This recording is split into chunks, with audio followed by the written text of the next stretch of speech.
I've been thinking a lot lately about this situation, and I really think the department needs to identify, Eric said it a couple months ago. They need to identify guys with military service and familiarity with firearms, and give them some sort of long gun training. And I think going forward, like pay details, I did a lot of those pay details in Manhattan, and let me tell you, what happened is exactly the worst nightmare, but it's exactly why you're there. Okay, you're not there for street crime. You're there to prevent a mass casualty event. And going forward, there needs to be more preparation for that. I think there should be guys that got those guys should be identified, and they should be given long gun training, and they should be assigned a long gun. We should be treated. We need to stop being the junior high school of law enforcement and become an adult police department here. If you look at the Nashville shooter incident, you saw the patrol guys get there. They grab the long guns in their trunk, and they form a stack, and they ran into the building. Just got an update. It's going to be first floor, main lobby. What? I'm making entry on the front side. I got a civilian that's in here.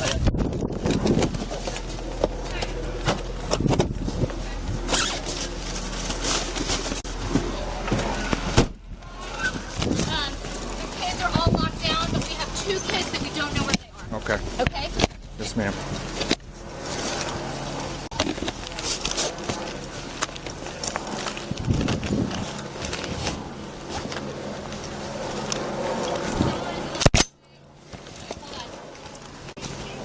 Yeah.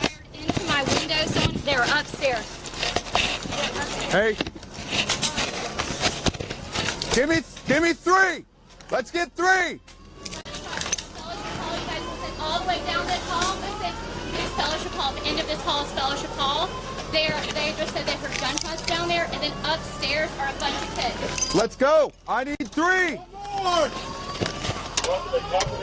more! Let's go.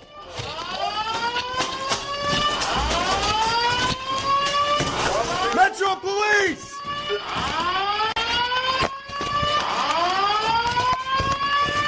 Open door! On me! We don't know where he is! Metro Police! And the NYPD needs to get out of junior high school and go to college here. And we got to be prepared for these things, And guys should at least have a shotgun in the trunk, for God's sake. It's 2025. It's just absurd that we're still having this conversation, and this department just doesn't want to treat cops like adults. Okay, you got to treat cops like adults, and if guys aren't going to be adults in this department, they got to go. They got to go, because when people see stuff like this, they do not want to come to New York City. And again, this happened in the heart of Manhattan. If people don't want to come to New York City, we're losing out on tax revenue. We can't compete with other cities, and it's bad for the health of the city. So things have got to change, and the department has got to learn from this incident. You can't just rely on SRG or ESU. I'm sorry. Okay, you got the guys in the precincts know their commands much better than ESU or SRG. And the guys who are going to get there first are probably going to be the guys in the precinct. Okay, so we got to train at least a few of them in the precinct on the squads to be prepared for these events.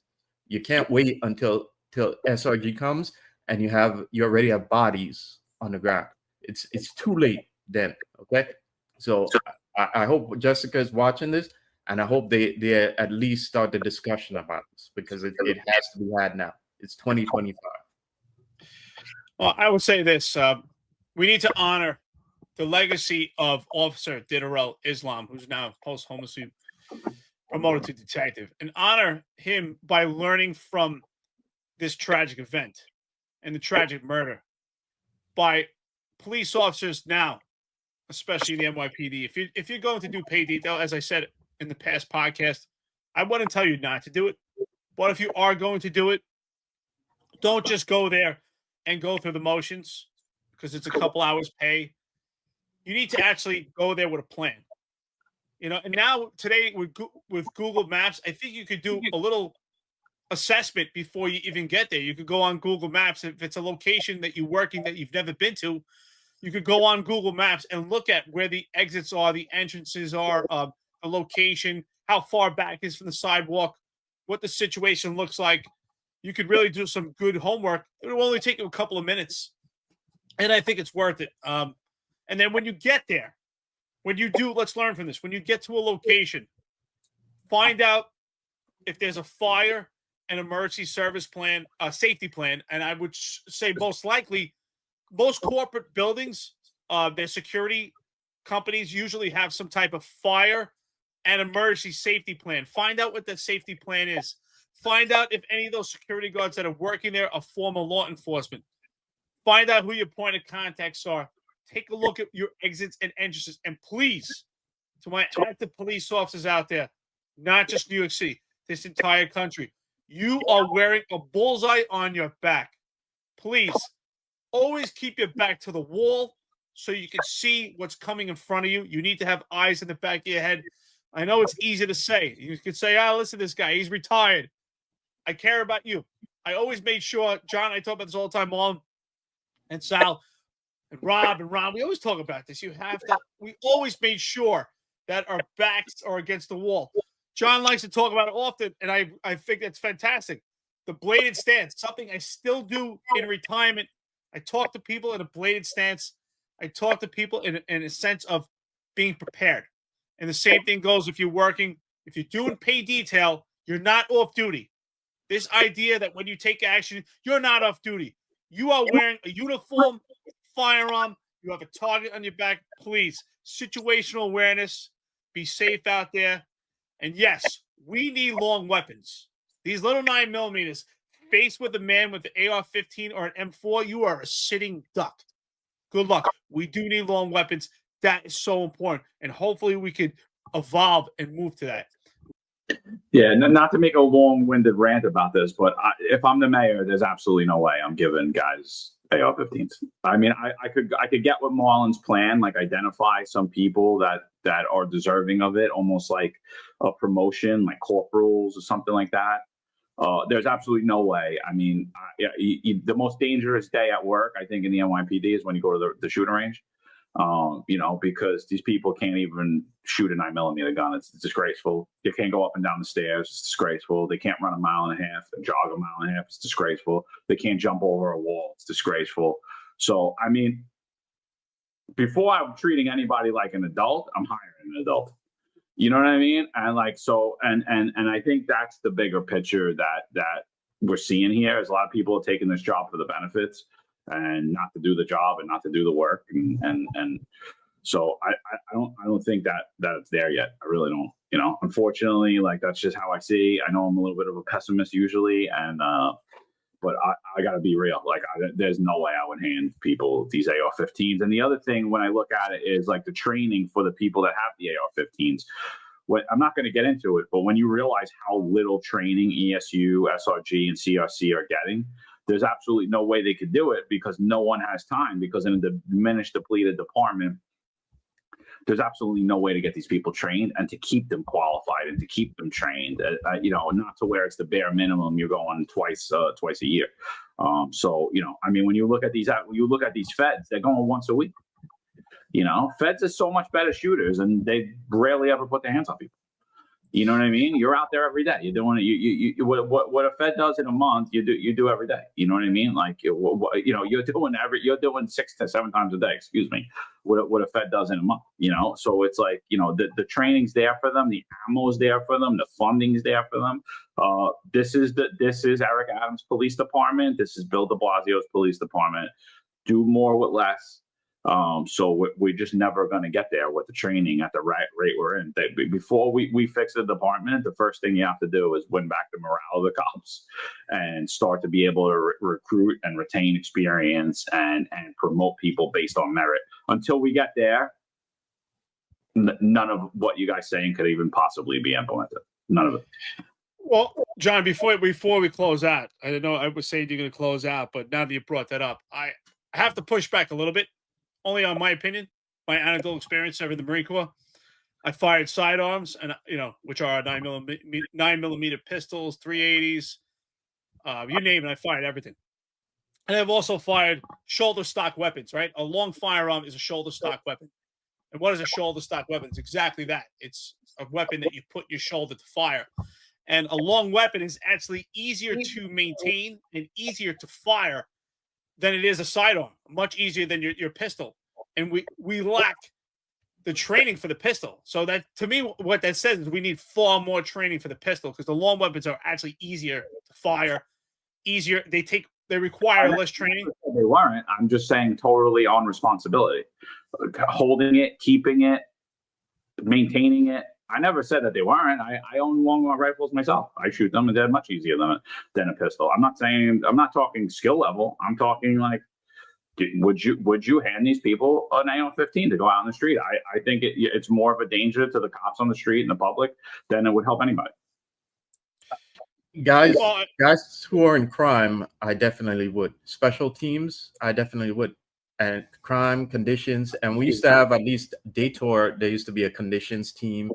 You full by, you have your crime team, or midnight, you have your crime team. So these guys should at least be the ones trained, okay? And again, I said, if guys aren't adult enough to be a cop, you shouldn't be given a gun, and you shouldn't be on this job. And it's time for us to stop dancing around these issues, and the job has to be, the quality of the NYPD product has to be better. And that starts with who we're getting, who's coming in the door. Okay. If you can't look the part in the uniform, if you can't do the part in the uniform, then I'm sorry, go somewhere else. You can't be a cop here, because people are depending upon you. Okay. When stuff hits the fan, it's you they're depending upon. So we have to get to that point where we're treated like adults, and that means getting the adults into the academy and through it. Yeah, I think so, John. I think what you're saying is the responsibility of that weapon. I thought you were talking about the actual training, because I think the training wise, well, they're not going to get the training, dude, is what I'm saying. One, you're not going to get the training, the responsibility of it, and look at the quad. Marlon's 100% right. I agree with you, Marlon, but like, you're not going to have anyone in the police department because they can't recruit or retain anybody. No, so they like, can't. This is why they're getting people that can't look good in the uniform, can't maintain their uniform, can't shoot a 9mm. I mean, listen, is it easier to shoot a long rifle at 25 yards? Yeah, absolutely it is, than to shoot a handgun at 25 yards. But again, is it hard to shoot a handgun? I'm a city kid, bro. They put a gun in my hand. I was like, boom, boom, boom. Like I wasn't even in the military. I had no problem with that firearm. You know what I mean? Like, I'm a city kid. I wasn't out there hunting with my father. I didn't know any of that stuff. You know what I mean? And like, I had no problem with that. Is it really hard to shoot a 9mm? I don't think so. But my point to it, Hunter says the military does not issue 380s. I didn't say the military issued 380. I just saying I shot them. But I was talking about stuff I learned in the military. It's funny how you have to be so accurate here. No, I didn't say the military has 380s. I know what you're saying, brother. I had a Beretta overseas, by the way. But my point is, I think people have this misideology. They look at the long firearm and they think it's so scary because it's a long gun and compared to a small gun. It's actually it's not. It's actually much easier to handle and takes less responsibility and maintenance. And it is easier to fire, and you actually would have more accuracy. And I do think, I agree with you, Marlon. I do think some specialized guys, if we can have them, should be equipped with them. But that's another problem. That's another issue. We can go down another rabbit hole, is getting the right people. And that's really where the problem is. And it's a great topic. It's a great discussion. And I do appreciate the chat. Hunter, by the way, thanks, brother. Yeah, that was really my point. It's just we're just lacking people. We got to get like realistic solutions. And look what Adams is saying.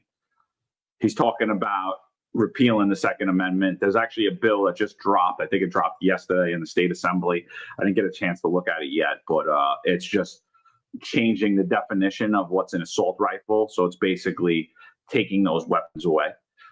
So I highly doubt in leftist one party New York that anybody's getting those rifles. And what they're trying to do is disarm actually people that are allowed to have firearms.